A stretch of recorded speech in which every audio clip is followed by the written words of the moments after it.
ఈ లోకంలో జీవిస్తున్నాం, తృప్తి లేదు. ఈ లోకంలో సంపాదిస్తున్నాం, తృప్తి లేదు.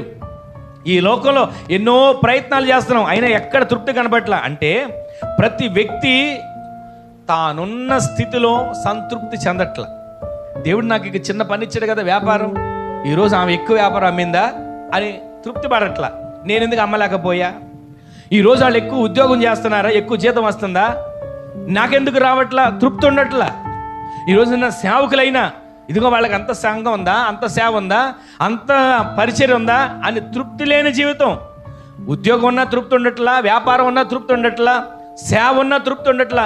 మనిషి తృప్తి లేని జీవితాన్ని జీవిస్తున్నాడు. అందుకే అంటున్నాడు ఆయన, ప్రయాసలతో ఉన్నారు, తృప్తి అనేది లేకుండా భారాలతో ఉన్నారు, కష్టపడుతున్నారు. కానీ ఎంతసేపు వాళ్ళు ఇలా ఉన్నారు, వీళ్ళు ఉన్నారని చెప్పి దిగులు పడుతున్నారు. ఇదిగో నా యొద్దకు రండి, నా యొద్దకు రండి, నేను మీకు విశ్రాంతి ఇస్తా.